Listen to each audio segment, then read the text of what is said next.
오늘 우리가 함께 읽은 본문 말씀에는 이제 욥의 엘리바스에 이어서 두 번째 친구인 빌닷이 욥의 대답에 대해서 다시 한번 가르치고 책망하고 이야기하는 내용이 나와 있고요. 그 뒤를 이어서 거기에 대한 욥의 대답이 오늘 우리가 함께 읽은 본문 말씀의 이야기입니다. 그래서 오늘 우리가 함께 읽은 본문 말씀은 빌닷의 첫 번째의 논쟁과 거기에 대한 욥의 대답이라 이렇게 이야기할 수가 있을 것입니다. 빌닷이 찾아오기 전에 우리가 아는 것처럼 엘리바스가 제일 먼저 와서 한 것이 무엇이었습니까? 엘리바스는 자신의 가지고 있는 경험에 비추어서 하나님은 정직한 자를 망하게 하는 법이 없다. 이렇게 이야기함을 통해서 너가 뭔가 죄를 지었기 때문에 이 어려움을 당한다. 이렇게 이야기하고요. 또 자기가 받았던 아주 특별한 하나님의 음성을 듣고 봤던 영적인 경험이 있었습니다. 그래서 그 영적인 경험을 가지고 또 욥에게 반론을 제시하고 있고요. 또 하나님의 특별한 교습 방법이 있다. 이렇게 이야기하면서 너의 고난에는 다 하나님의 뜻이 있었다. 이렇게 이야기를 하고 있었습니다. 거기에서 우리는 기억해야 할 것이 있는데 엘리바스가 한 이야기가 틀린 말은 없어요. 틀린 말은 없습니다. 그러나 오류로 지적할 만한 몇 가지들이 있습니다. 그 가운데 하나가 뭐냐 하면 나의 영적인 특별한 경험을 일반화시키는 오류, 바로 그것입니다. 엘리바스가 하나님을 만난 적이 있고 하나님의 음성을 들은 적이 있다 하더라도 그러한 영적인 경험이 모두에게 경험되어지는 공통성을 혹은 일반화로 할 수 있는 것은 아니다. 이렇게 이야기할 수 있습니다. 아마 여러분들이 신앙생활을 하다 보면 어느 날 목사님이 특별히 기도원 가서 성령을 충만히 받았는데 방언의 은사를 받았어요. 그러면 그런 목사님은 또 뭐라고 가르치느냐 하면 적어도 성령의 은사를 받은 사람은 방언할 줄 알아야 된다. 아마 이렇게 설교하고 꼭 그거를 집중해서 이야기하는 사람이 있을지도 모르겠습니다. 그래서 그 교회 다니려면 적어도 방언하지 못하면 성령 받지 못한 사람인 것처럼 이렇게 가르치는 사람이 있을 수 있고요. 또 교회의 여러 가지 기능 중에 하나님이 나에게 말씀하셨는데 그게 뭐냐 하면 생명 살리는 일이다. 그래서 세계선교에 나를 하나님께서 사용하셨다. 그러면 그분은 또 교회의 사명은 세계선교에 있습니다. 해가지고 오로지 거기에만 온 교인들이 집중하게 하는 것. 또 어떤 교회는 예언의 은사가 있어서 예언하는 일, 또 통변하는 일 이런 거에 그냥 치중해서 결국은 교인들도 다 가고 그거 좋아하는 몇 사람만 교자상 펴놓고 예배드리는 경우들이 간혹가다 있지요. 그런 경우들이 있어요. 그랬을 때에 그 개인적인 영적인 경험이라고 하는 것이 잘못되어졌다 하는 것은 아닙니다. 그러나 내가 했던 그 영적인 경험이 모두에게도 일반화되어질 수 있는 것은 아니라 하는 사실을 우리가 기억해야만 할 것입니다. 능력 있게 설교하고 사역하면서도 방언의 은사를 받지 못했는데도 하나님과 대화하면서 말씀을 가르치고 하나님의 일을 하는 사람들도 수없이 많고요.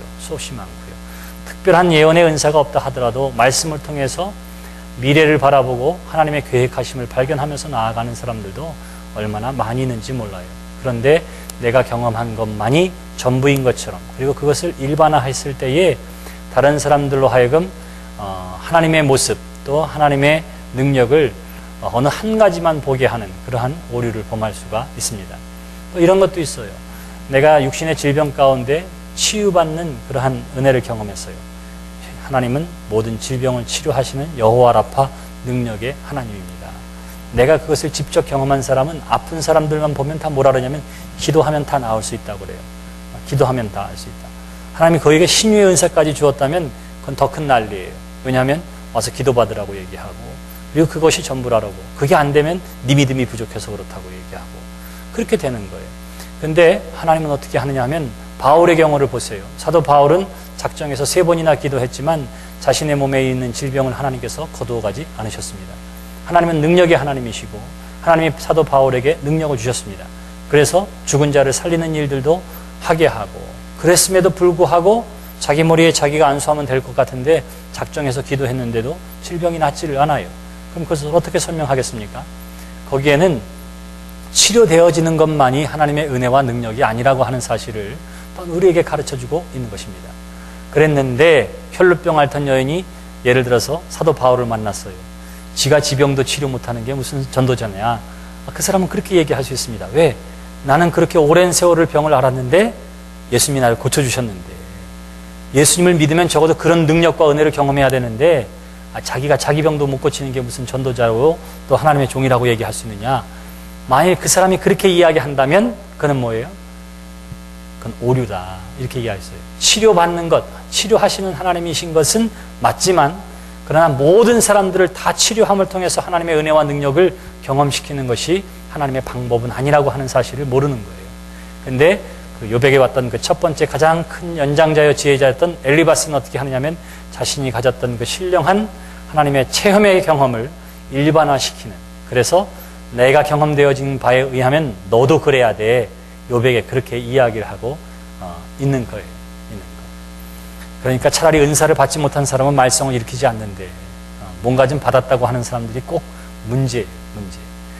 이것이 다 전부라 이렇게 생각하면 여러분들은 어떻게 하면 은사도 받고 능력도 받고, 그러나 하나님의 은사와 능력은 너무너무 다양할 수 있고 다양하게 나타난다고 하는 사실을 인정하는 여러분들이 되시기를 주님의 이름으로 기원합니다. 얼마나 중요한지 몰라요. 근데 엘리바스는 어떻게 하느냐면 그것을 일반화시키고 있는 거예요. 일반화시키고 있는 것입니다. 바로 그러한 것에 대해서 욥은 어떻게 합니까? 끝까지 항변하기를 나는 도대체 이해할 수 없다. 이렇게 이야기하고 있습니다. 거기에 대해서 이제 또 다른 친구 빌닷이 이야기하고 있습니다. 2절 말씀 보세요. 내가 어느 때까지 이런 말을 하겠으며 어느 때까지 내 입의 말이 거센 바람과 같겠는가. 이렇게 이야기를 하고 있는 거예요. 자, 그렇게 이야기하면서 여기에서 뭐라고 이야기하느냐 하면 하나님은 정의로우신 하나님이기 때문에 절대로 까닭 없이 의인에게 고난을 줄 수가 없다. 지금 이야기하는 내용이 바로 그것입니다. 하나님은 정의로우신 분이기 때문에 죄 없는 자를 심판하신다고 하는 것은 있을 수가 없다. 그러므로 내가 심판과 고난 가운데 있다면 정의로우신 하나님이시기 때문에 분명히 너한테 뭔가 잘못된 게 있기 때문이라. 이렇게 얘기하는 거예요. 자, 이 관점은 엘리바스와 똑같은데 빌닷은 한 걸음 더 나아가서 뭐라고 얘기하느냐면 이렇게 이야기해요. 하나님이 어찌 3절입니다. 하나님이 어찌 정의를 굳게 하시겠으며 전능하신 이가 어찌 공의를 굳게 하신가. 하나님은 정의로우시다. 이렇게 얘기한 거예요. 그러면서 4절 보세요. 내 자녀들이 주께 죄를 지었으므로 주께서 그들을 그 죄에 버려두셨나니. 엘리바스는 지금 누구에게 대해서만 얘기했느냐면 지금까지는 욥에 대해서 이야기했는데 빌닷은 한 걸음 더 나아가서 뭐라고 얘기하면 야, 너의 10남매가 죽은 것도 하나님은 의로우시기 때문에 그 녀석들이 뭔가 죄가 있으니까 하나님이 데려가셨지. 그렇지 않으면 그렇게 할 리가 없어. 공의로우신 하나님이. 이렇게 얘기하고 있는 거예요. 참 사람 참 독해요. 참 독해. 10남매를 한꺼번에 잃어버렸는데 거기다 대고 그런 말을 하고 싶느냐고요. 근데 세상 사람들은 절대로 이렇게 얘기하지 않습니다.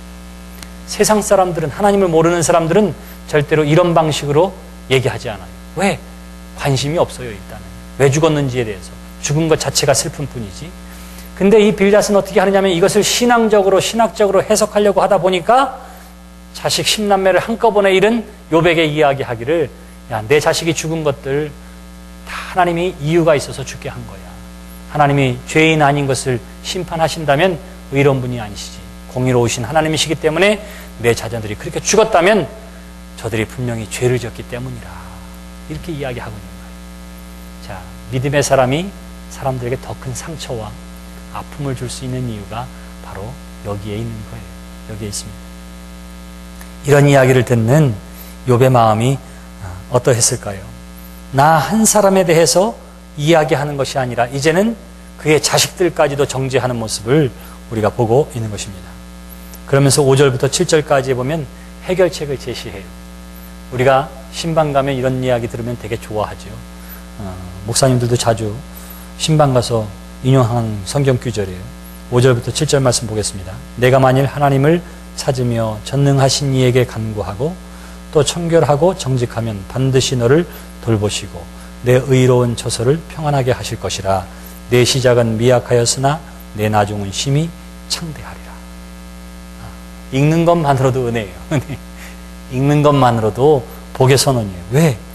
내가 만일 하나님을 찾으며 전능하신 이에게 간구하고, 어렵고 힘든 상황에 있지만 당신이 지금 하나님을 향해서 얼굴을 돌리고 하나님 앞에 간절히 기도하면, 그리고 당신이 지금까지 살아왔던 그 잘못된 습관에서 그 자리를 벗어나 청결하고 하나님 앞에 정직하면 하나님은 반드시 당신을 돌보시고 당신의 의로운 처소를 평안하게 해 주실 것입니다. 지금은 이렇게 작게 시작하지만 당신의 끝은 하나님의 은혜 가운데의 창대함을 맛보게 될 것입니다. 이렇게 이야기하면 다 아멘하고 다 좋아할 거예요.